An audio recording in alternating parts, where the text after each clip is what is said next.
Estamos começando mais um episódio do Consultório em Foco. E a gente está aqui hoje com o Ricardo, da G1 Contabilidade. Ricardo, obrigado aí por ter aceitado, topado conversar um pouquinho aqui com a gente, né? Conta um pouquinho aí de você, conta um pouquinho da contabilidade, né? Que eu acho que é bacana aí pro pessoal conhecer, Claro. saber e tudo mais. Primeiramente, assim, agradeço o convite de estar aqui hoje, né? Eu acho sempre que a gente pode contribuir com os nossos ouvintes, né? Eu também tenho um podcast hoje, eu sei como é importante a gente trazer conteúdo de valor aí para os empresários, etc. Bom, meu nome é Ricardo Vidal, né? Eu tenho um escritório contábil especializado em redução de impostos e tenho uma outra empresa também focada em trazer análise e indicadores financeiros para os empresários.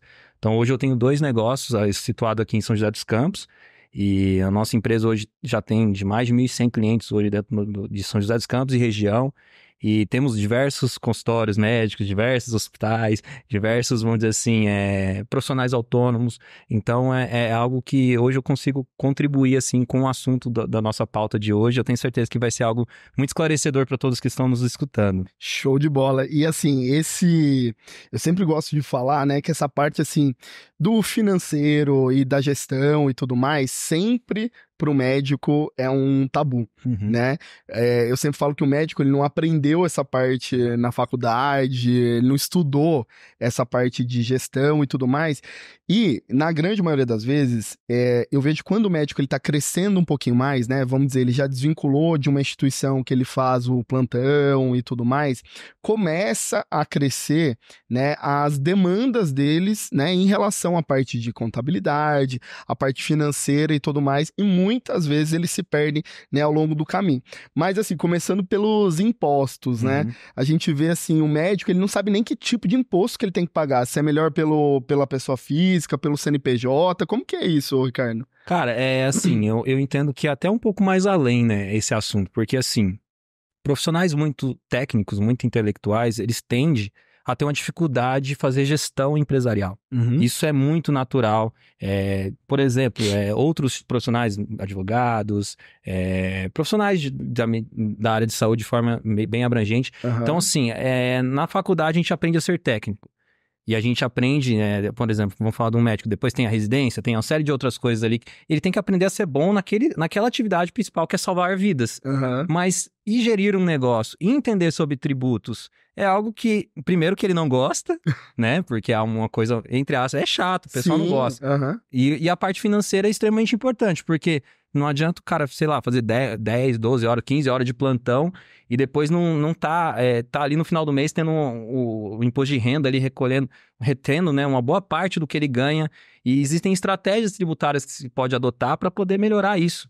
Vou dar um exemplo, né? A gente atende alguns casos assim, pessoas que acabaram de se formar na faculdade, aí vai fazer o processo de residência, né, vai trabalhar no hospital. E alguns hospitais hoje já requerem ao médico que tenha um CNPJ. Sim. Não por uma questão de transformar, de descaracterizar uma questão de vínculo empregatício. Até porque esse tipo de profissional ele trabalha muito mais em termos de horas, né? Do que um profissional seletista normal. Sim. Ele faz 15, 16 horas, dependendo do plantão que ele pega. Então, realmente é uma característica empresarial mesmo. Então, entrando num aspecto prático, respondendo a tua pergunta. Como definir se é melhor receber meu dinheiro na pessoa física ou na pessoa jurídica? É fazendo conta. Então, por exemplo, a gente tem que entender o rendimento dessa pessoa, o quanto que ela está recebendo todos os meses, para a gente fazer um estudo, um planejamento tributário para aquela ocasião e avaliar qual que é o melhor segmento para aquela situação. Então, não tem uma resposta padrão que vai, tipo, é sempre assim.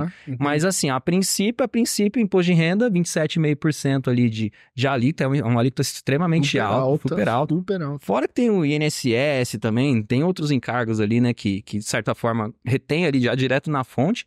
E na pessoa jurídica tem N variáveis, pode ser 7%, 8%, 15%, depende muito de cada caso. Via de regra, a pessoa jurídica compensa mais. Eu já posso sintetizar dessa forma, mas não existe uma conta certa. Sempre a gente aconselha buscar um profissional capacitado para fazer. Eu vejo assim, até muitos profissionais fazendo até de forma mista, assim, né? Tem alguns recebimentos na física, outros na jurídica, né? Sim. Então, por isso que realmente é importante fazer, né, um planejamento tributário. Com certeza. certeza. Para vocês terem certeza do que vocês estão pagando. Eu vejo assim, às vezes, o impacto do imposto dentro do consultório, ele é tão grande que às vezes ele pode até inviabilizar alguns tipos de operação, alguns tipos de procedimento. Esses dias mesmo, eu tava conversando com uma dermato, né, e a gente tava ajudando ela ali a fechar um protocolo. Né? E aí, obviamente, a gente veio com a característica de marketing, Sim. né? De querer vender aquele protocolo, né? Mas eu fui ajudá-la a olhar até que ponto valeria a pena vender o protocolo daquela maneira. Sim. E você vê que a questão tributária, às vezes, inviabiliza você vender algum tipo de protocolo. Total. Né? É porque assim, né? Não adianta a gente talvez olhar para o negócio sem olhar para o aspecto financeiro. Porque, assim, todos sabemos que o médico, o profissional da área de saúde, ele tem uma questão ali, tipo, de vocação, né? De salvar vidas. Isso. Existe uma questão muito, assim, do DNA desse tipo de profissional, que é algo muito louvável, não tem o que se falar. Porém, quando decide empreender nessa área, ter um negócio, o importante num negócio é ter lucro. Então, a gente tem que olhar para o aspecto salvar vidas, etc., com certeza. Mas também, como empresários, nós temos que olhar para o lado financeiro e estratégico. Com certeza. E aí entra nesse aspecto que você acabou de falar. Como que eu vou avaliar se faz sentido eu vender um determinado serviço, eu não sei nem quanto que é o meu imposto. Cara, está tá exatamente na precificação. Como que eu vou formar o preço do valor do serviço se eu não sei quanto que é a carga tributária?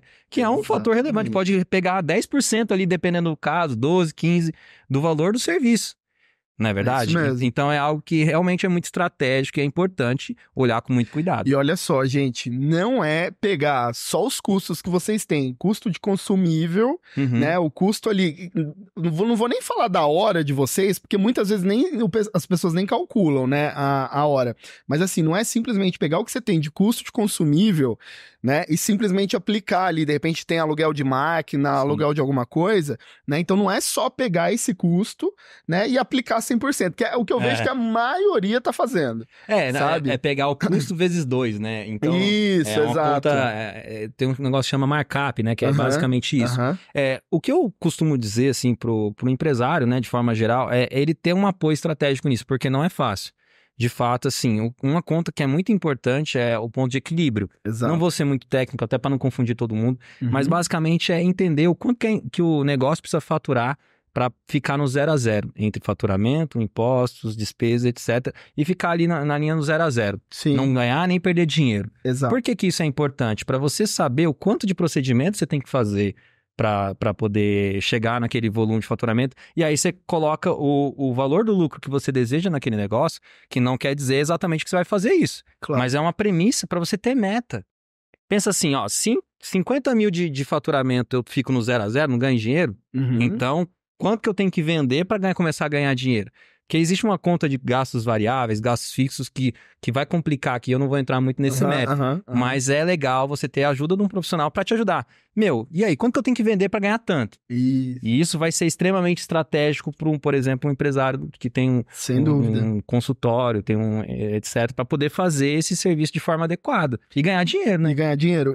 Eu até, também um outro exemplo recente, né, a gente tem a questão, assim, para consultórios que tem mais de 2, 3 consultórios ali, eu acho, assim, muito prudente fazer um cálculo, né, da taxa sala, ou seja, só para eu manter essa sala aqui ativa e ela tá disponível para algum profissional atender, que pode ser o dono da clínica, pode sublocar, né? Ou pode sublocar, enfim. Você precisa saber a taxa, quanto custa a hora daquela sala. Verdade. Né, cara? Porque muita gente também não sabe e acaba se perdendo, mas eu concordo plenamente que precisa ter uma assessoria para ajudar a fazer esses cálculos, porque aí vai entrar custo variável, os custos fixos, enfim. Exato. Né? Então, precisa realmente saber o que está calculando, calcular certo para não perder dinheiro. Né?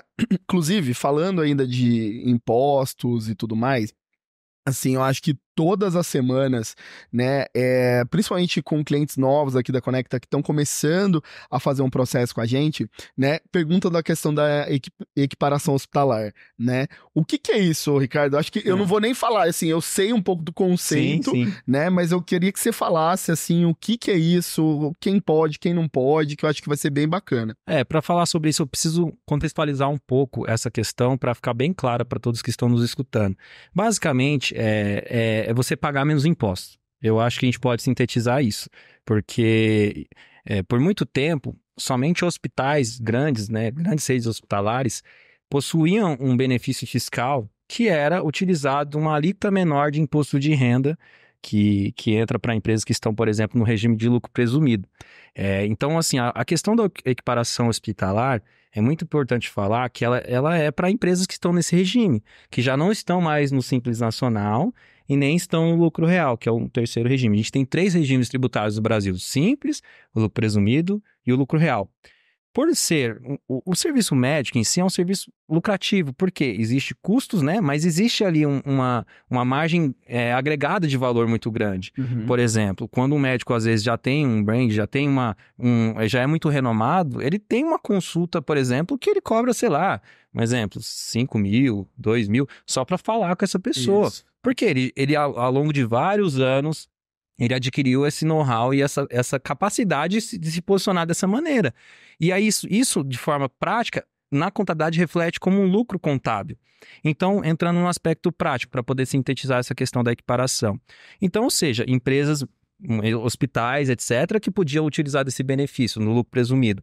E aí, esse benefício foi alguns outros segmentos, por exemplo, consultório que faz, por exemplo, essa parte de botox, aplicação, etc., que está bem comum, está bem crescendo com bastante... Está muito em evidência, tá super em evidência. Exato. E assim, esses procedimentos, eles têm uma característica ali de consultório, tem que ter uma prepara, tem que ter ali vamos dizer assim, que ele não é um hospital, mas ele tem que ter alguns conceitos de hospital para poder operar esse tipo de atividade. Para fazer os procedimentos de fato. Exatamente. E aí ele se equipara. E aí, nesse formato de se equiparar, ele paga menos imposto. Entende? E isso, mas é importante falar, Rafael, esse assunto é bem delicado. Sim. Porque existe alguma série de regras da Anvisa. Então, ou seja, não é somente colocar o que é a equiparação, eu colocar uma atividade no meu CNPJ, um CNAE, né, que a gente chama, Código Nacional de Atividade Econômica, que tenha lá consultório, hospital, que tem uma série de atividades que se equipara ao hospital, porque o imposto no Brasil, pelo menos pelo presumido, é em cima do CNAE. Tá. Então ele coloca uma atividade lá que considera equiparada, e aí essa atividade atrela ele a uma série de obrigações também na Anvisa, nos órgãos de sanitários. E aí, assim, será que a estrutura daquela clínica, daquele consultório, está adequado? Porque ele pode até equiparar no tributário. Mas e aí nessa parte de vigilância sanitária? Então é algo que tem que tomar muito cuidado, tem que estar capacitado ali, tem que buscar um profissional para ajudar isso. Mas de forma sintetizada aqui, tudo que eu falei, é você sair de uma alíquota X para pagar um imposto bem menor. E compensa muito. Tem muitos casos que vale a pena. Então, até, inclusive, existem clínicas que têm procedimentos tanto de harmonização, até clínicas de urologia que têm pequenos procedimentos. Por exemplo, hoje a cirurgia de vasectomia é feita em clínica, né? E uma série de outros procedimentos que são feitos em clínica e tem condição de fazer equiparação. Mas você trouxe um ponto também importante, que muitas vezes o profissional ele tá fazendo a parte tributária e tudo mais e esquece da questão da Anvisa, né? E a Anvisa, ela pega no pé sim. Às vezes você não tem o tamanho da sala adequada, né? Então, para você fazer equiparação hospitalar, além da parte tributária e tudo mais, precisa enxergar, né, a questão da sua estrutura física. Exato. Porque às vezes assim, aí você tem que ver até quanto compensa. Porque às vezes você vai ter que gastar muita grana ali para poder equiparar o teu consultório a uma característica que a Anvisa está pedindo. E a economia que você vai ter a longo prazo, não sei se vai compensar. Às vezes, talvez pensar em um outro local para você operar a sua empresa. Então, assim, não é uma decisão de colocar um código no seu CNPJ e pagar menos imposto, né? Se fosse simples, assim todos estavam fazendo. Existe essa questão que a partir do momento que você põe essas atividades, existem a possibilidade dos órgãos sanitários fiscalizarem o seu CNPJ, né, a sua empresa, e te multarem por não estar adequados ali nas normas sanitárias.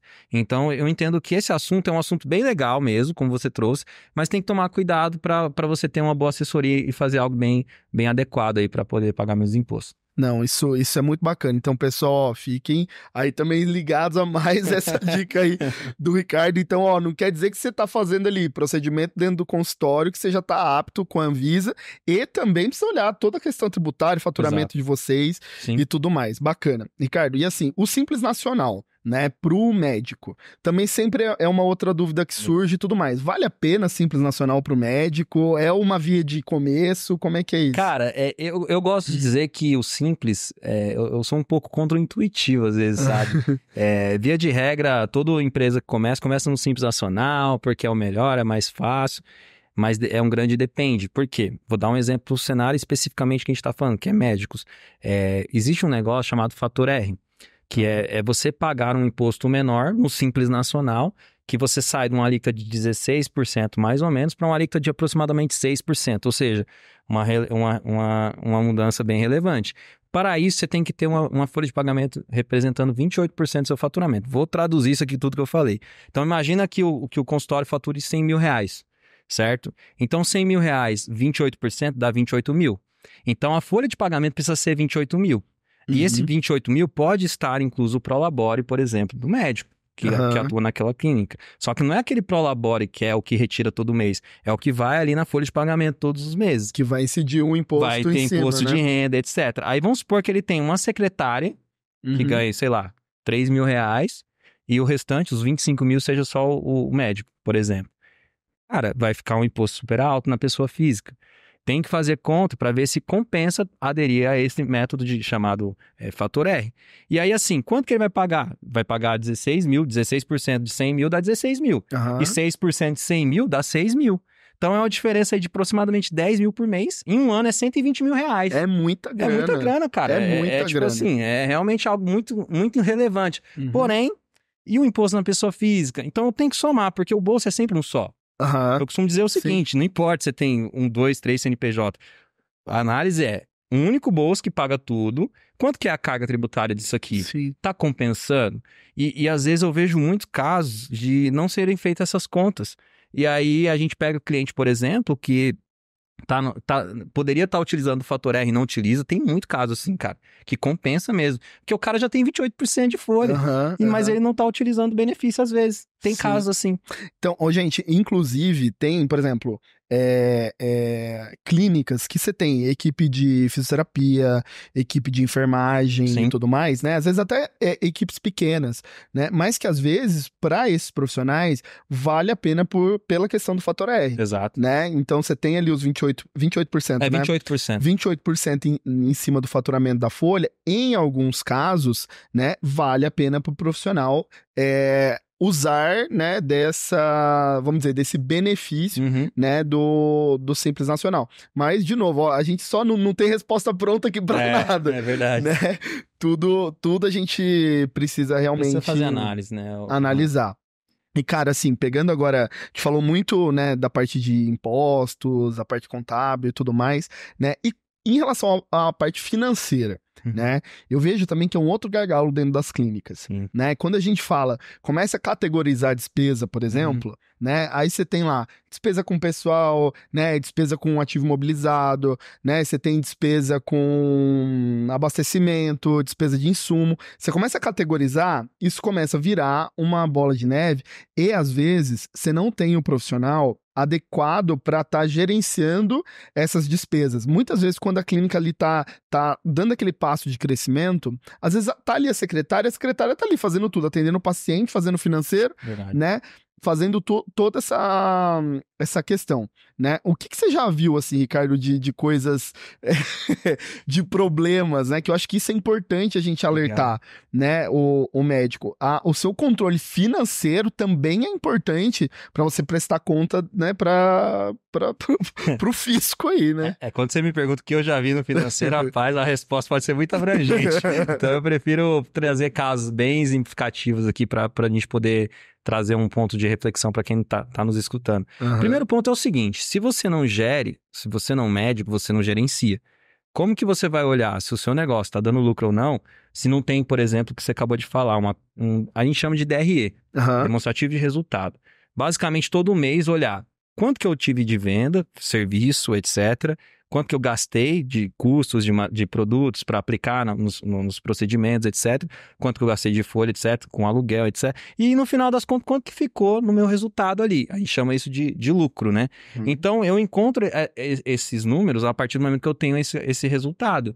Mas e aí a clínica não gerencia o financeiro, às vezes a clínica nem manda os extratos para contabilidade, fazer o fechamento. E aí o pessoal lá da Gêner, toda vez que a gente esquece de mandar, eles pegam no nosso pé aqui. Tem que fazer, né? Tem que vivenciar o que você fala, né? Pois é. Não adianta, né? Tem que ser incisivo nisso. Mas assim, o mais importante não é nem incisivo no sentido de ficar querendo ter a informação para poder ficar prestando conta. Porque a Receita Federal já sabe tudo. Engana-se quem acha que eu só declaro o que eu mando, né? Às vezes algumas pessoas pensam assim, mas não importa. A Receita Federal já sabe o quanto você movimentou na sua conta, o quanto que você está tendo de transações financeiras, porque existem declarações que os próprios bancos, as operadoras de cartão de crédito já fazem. Então, é um risco até desnecessário. Às vezes a empresa não declarar 100%, etc.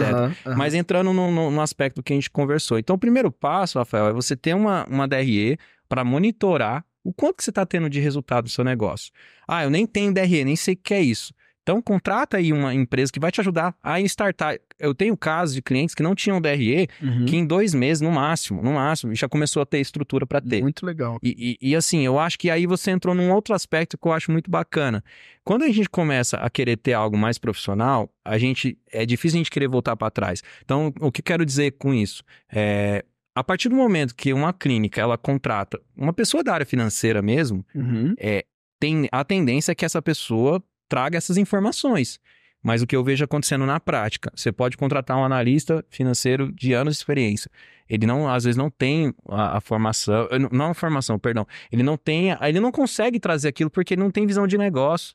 Ele é um cara que trabalhou numa empresa que já tinha tudo pronto. Sim. Ele não montou do zero. E ele só viu aquele recorte ali, né? Do preenchimento do que já foi desenvolvido, né? Exatamente. E aí, assim, às vezes para ele poder gerar essas informações para o médico, é muito difícil, ele tem dificuldade. Então, mesmo com experiência, mesmo com formação, etc. Ainda mais quando por exemplo, uma pessoa que nem tem formação. Que eu vejo muito acontecer o quê? Você contratar a pessoa de confiança. Porque financeiro é um negócio sensível. Sim. Você não quer passar para uma pessoa, saber quanto você ganha. O empresário tem esses receios e a gente sabe disso, é normal. Mas assim, a partir do momento que você torna a tua empresa algo profissionalizado, você começa a enxergar que isso, é óbvio, você precisa restringir também, né? Claro. Não vamos também ter um livro aberto. Dependendo do negócio, não precisa. Tem empresas que estão negociadas na Bolsa de Valores que tem que publicar o balanço, tá tudo bem. O modelo de negócio deles é assim. A empresa que não precisa ter, vamos dizer, os números expostos, não precisa expor. Só que eu acho que ela tem que ter, no mínimo, uma gestão mensal para avaliar o que aconteceu no mês anterior. Porque isso é totalmente estratégico. Como que você vai saber se o seu negócio está indo bem ou não, se você não olha? Aí o que eu vejo acontecendo? Passa, sei lá, 2, 3 meses, 6 meses, aí ele vai se preocupar quando começa a faltar dinheiro. Quando começa a ter que pegar empréstimo, quando começa a situação financeira. O cara, tipo, sei lá, tem um faturamento ali, faz um monte de plantão, 30, 40 mil por mês, mas o cara não vê dinheiro. Por quê? Porque gasta muito também. Gasta muito. Entende? Então, assim, eu vejo isso acontecendo na prática porque não tem essa gestão. Não consegue avaliar para onde está indo o recurso do negócio. Então, o primeiro ponto é ter um financeiro estratégico, é o nome que a gente dá para isso. Não, isso Perfeito? É muito legal. Tem clínicas até que elas começam a crescer, né? Elas veem que o dinheiro realmente ele tá entrando um pouco mais, ele viu que o negócio tá estabilizando um pouco mais, né? Mas ele não tem noção de quanto que ele tá gastando, né? Isso, assim, é um clássico, né? Não sabe o quanto que tá gastando, muitas vezes não sabe o montante que estão ganhando também, né? Então, assim, se aí você querer saber o detalhe da despesa, piorou, Exato. Né? Então, assim, o que eu sempre também aconselho para os nossos clientes é ter a visão realmente de gestor. Eu falo, um médico, ele não precisa, né, tá ali o tempo todo, de repente, fazendo ali o DRE, né, fazendo o registro ali de despesa e tudo mais. Não é isso que é para vocês fazerem. É para que vocês, até o intuito nosso hoje desse podcast também, né, é que vocês conheçam realmente o que precisa ser feito para que vocês tenham as empresas corretas, as pessoas certas, né, para ajudar vocês e vocês, né, terem aí mais lucro, né, sempre no negócio de vocês, né? Mas aí, ô Ricardo, a gente falou, né, agora dessa questão de organização, enfim, e tudo mais. Tem um outro aspecto também, que também compete à parte de contabilidade, que é a própria contratação, né? A gente vê também a questão de contratação de pessoas, enfim, e tudo mais. Às vezes, assim, a secretária, ela tá ali, atendendo o paciente ali, né, telefone e tudo mais, Sim. e de repente, do nada, essa secretária entra, né, e vai ajudar o médico num procedimento, né? Tem toda uma questão de desvio de função e tudo mais. Como que é isso? O que é o certo a fazer e tudo mais? Cara, é que assim, né? A gente sempre tem que chegar às coisas da forma que ela é. Às vezes, por exemplo, o consultório tá lotado, o médico, de certa forma, ali tá na correria, né? Vamos dizer assim, de atendimento. É correria que a gente fala não é no sentido pejorativo, no sentido de trabalhando muito, né? Então, assim, ele tá, assim, extremamente ocupado. E aí, às vezes, ele precisa de uma demanda muito específica para, tipo, pegar um equipamento, né? Alguma coisa ali, que é uma pessoa que não precisa ter a formação adequada para poder, só para pegar aquele e dar na mão dele, para ele poder realizar todo o trâmite. Eu entendo assim, numa forma prática, as coisas acontecem assim. Se a gente for olhar de forma legal, desvio de função, acúmulo de função. Mas eu acho que tem um negócio chamado bom senso. E isso é algo que é difícil da gente, talvez o bom senso que você tem é diferente do que eu tenho. Mas eu vejo o seguinte, se você precisa de alguém te apoiando, o ideal, quando você tiver estrutura, você contratar.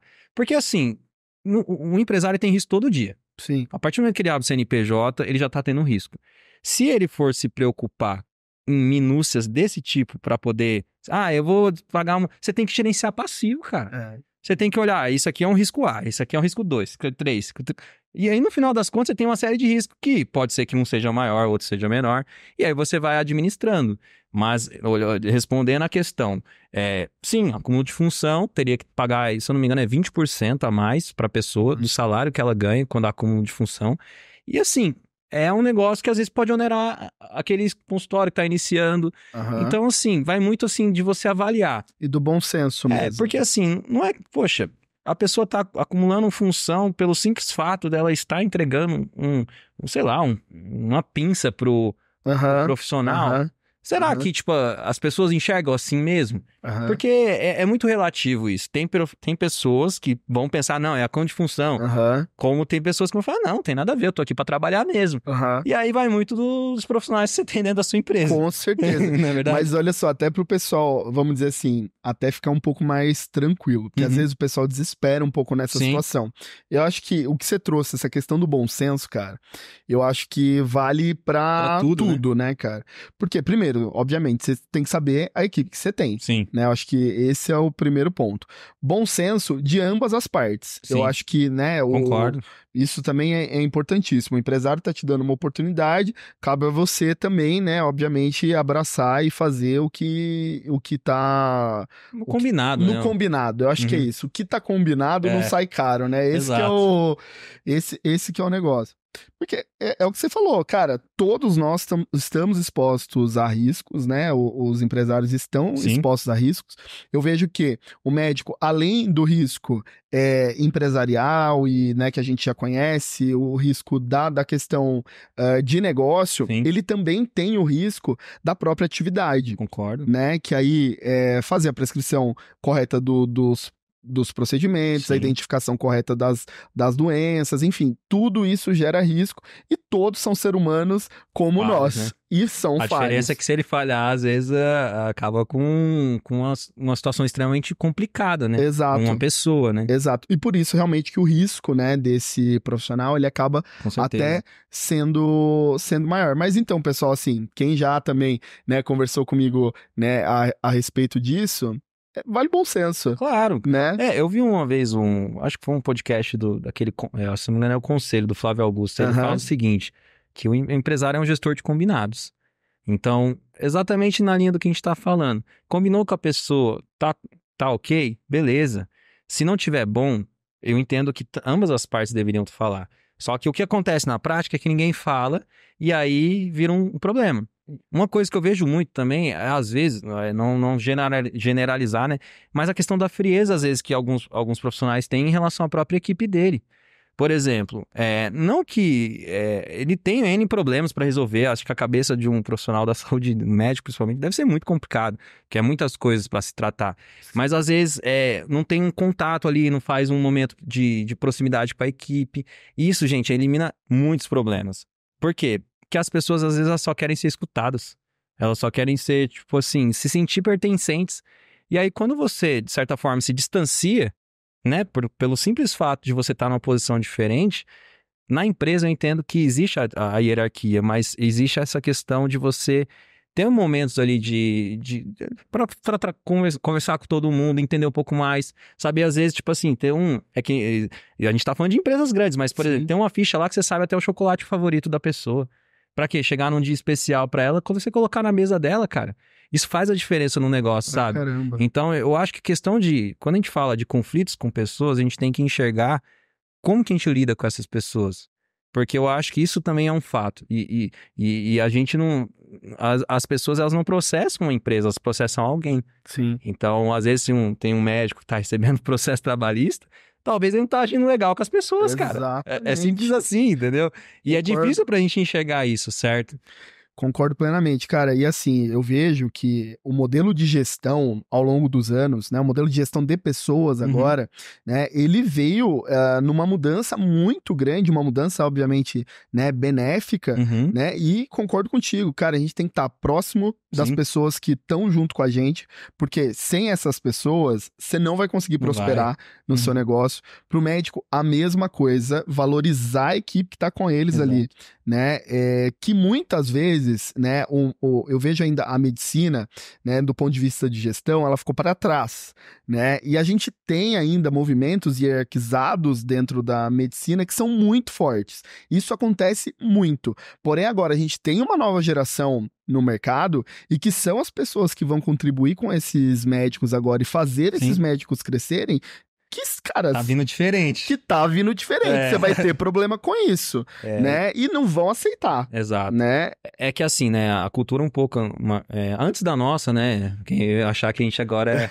a gente não tá... O cabelo tá branco, mas a gente não tá... O branco é por causa dos problemas que a gente tem que resolver. Exatamente, é isso aí. Mas assim, existiam aquelas pessoas que ficavam 10, 15 anos na empresa, né? Isso que eu queria dizer. E hoje em dia, talvez, tá tendo um ciclo muito maior essa questão de rotatividade de pessoas. Turnover mesmo. Porque, de fato, eu acho que as pessoas estão buscando empresas que valorizam as pessoas. E aí, às vezes, a sua clínica tá num momento de crescimento, que você não tem essa proximidade, você não tem esses momentos. E até digo mais, às vezes até profissionais de própria...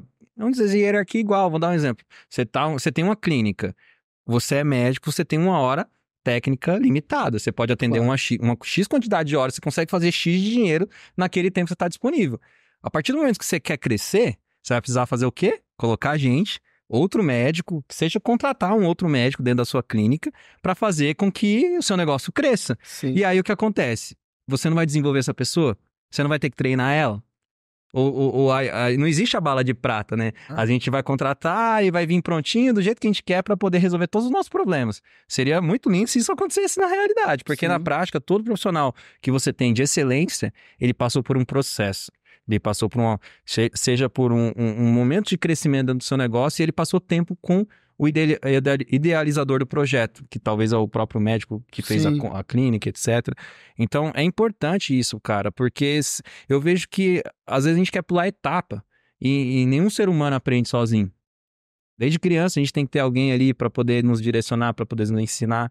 Então, engana-se aquele que acha que vai colocar alguém na empresa e essa pessoa vai ser a resolutiva e vai resolver todos os seus problemas, né? Sim. Então, é algo que eu também costumo bater muito nessa tecla, porque é o que eu vejo acontecer nas empresas, sabe? E nessa área também não é diferente. Não é diferente, com certeza. Bom, o papo tá super bacana aqui, a gente tá finalizando agora aqui, né?